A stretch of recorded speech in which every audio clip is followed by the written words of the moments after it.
Hello, family. My name is Nate King, and we're with Concerned Citizens for Justice here in Chattanooga, Tennessee. And thank you for joining us in the third episode of the Free Anjali video series. In the first episode, we had Courtney introduce us to the case. In the second one, Mama Tamara and Marie Mott walked us through a context around police brutality, the CPD. And now, in our third episode, we are joined by attorney at law, Ardina Garth. Thanks for joining us. Well, thank you for having me. We're discussing the fight to free Anjali Moore, a man who's been wrongly convicted of crimes he did not commit and sentenced to life in prison. And we're hoping to get as many folks as we can to show up in solidarity on August 13th at 8 a.m. in Judge Poole's courtroom, room 301. And wanted to make this video to help inform people and get the word out and build some momentum around this case.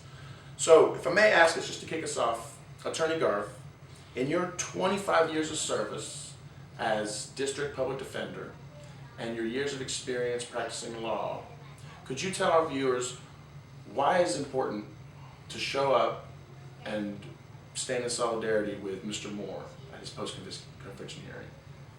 Well, one of the things that I can say is that there's a lot to be encouraged by having numbers of people in the courtroom. Normally, in my years of experience, I've had several cases where we've had outcomes where the Court of Appeals or the Supreme Court has overruled convictions, but when you look back into the courtroom at the time the people were found guilty or the judges gave sentences or made determinations on motions, there was nobody there supporting the defendants at that time. So rarely do you see sometimes a lot of support. So therefore it would be definitely a message to the judges, a message to the DAs, a message to the community at large that this is something we care about, and that and people need to be aware of the fact that the system itself does not help us. The system on its own, without a lot of the people with some people trying to say that they're colorblind and they may not themselves personally be doing something that's racist, it has a racist outcome. And so therefore, understanding that the system isn't right, there needs to be this support for the defendant, for his attorneys, and just letting people say, we're here to let you know we're not buying into what everybody else says, because personally we have a stake in how this turns out. So yes, everybody needs to come, because the system on its own will convict our people at a greater percentage than it does others. Absolutely, absolutely. So, Attorney Garth, how does Mr. Moore's wrongful conviction relate to other wrongful convictions that you're familiar with? Are there any examples from Chattanooga history that comes to mind? The main one that comes to mind right now is Ed Johnson. Ed Johnson, Ed Johnson, Ed Johnson. Understanding what happened with his conviction in 1906, and the fact that we're still exercising the issues about how the mob violence that controlled the outcome of his case has never really been dealt with. So therefore, any person of color looking for justice in the justice system doesn't. That we're just now dealing with those issues now. So there still needs to be an understanding that there's institutional racism regarding black male defendants, black defendants, period. So therefore we have to deal with that in the system. So I think that's something that we can add that to. Then there's a real vital part that you have to understand that was documented by Pardon and his attorneys when they were appealing it, saying that the mob violence and terror that was going on in Chattanooga while this case was going on was even inside the courtroom. And Chattanooga's really just now dealing with that history, so that mob violence is still there. So therefore we have to understand, we may seek justice in the courtroom, but it's been very, very elusive. So therefore you've got this history of what happened in 1906. And then I can say, based on some cases that I've had, that after trial verdicts on guilty on a rape charge and also a reckless homicide case, we were able to get cases with different decisions from appealing the cases up and having a thorough review.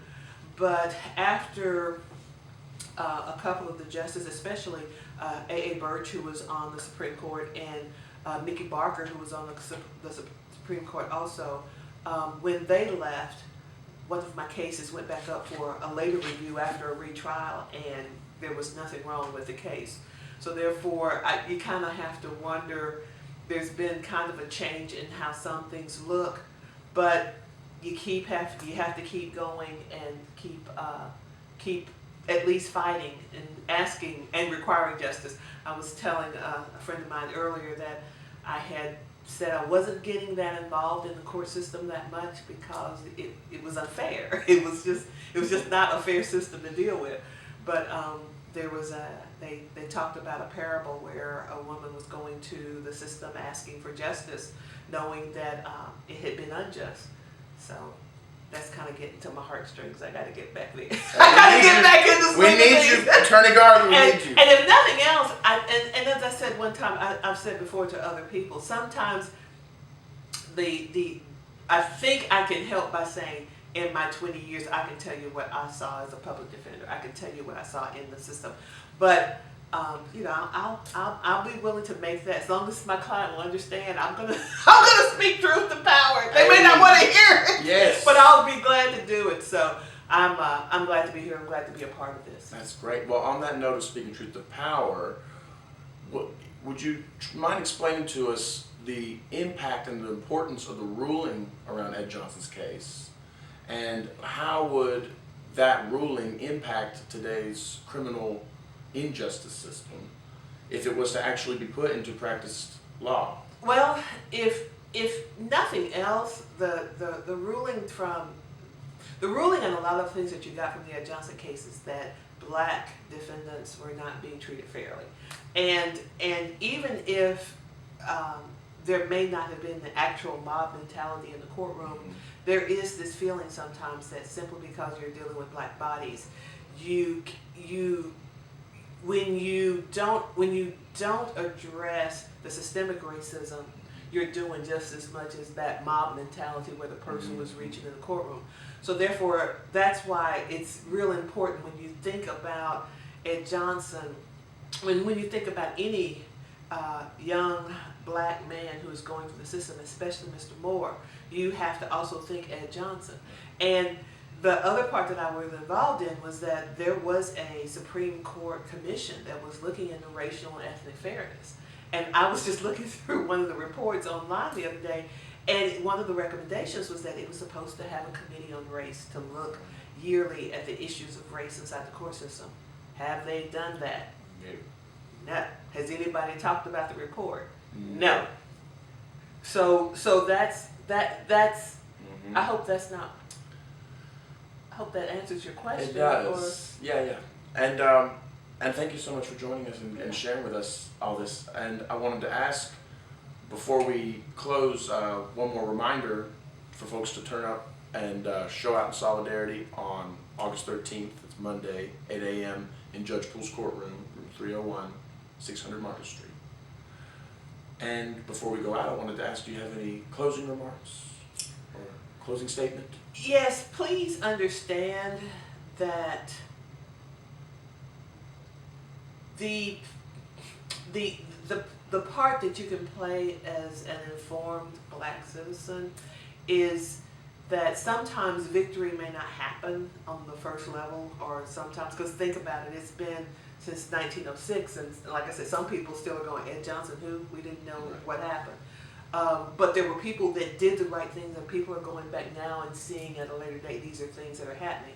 So the issue is always try to make a record, always try to be a part, always understand, don't blame. Sometimes people want to always blame the defendants. If they knew better, they should have done better. They didn't have to get themselves in this predicament. But please understand, the same way you may want to complain about certain things, the system is built in to make sure that if the person is black, they will suffer greater consequences than their white counterpart for the same things and for the same actions. And that the justice we seek, sometimes it comes down the road, sometimes it may go out altogether, but at least someone who looks back at it can say, what did the court do to ensure justice?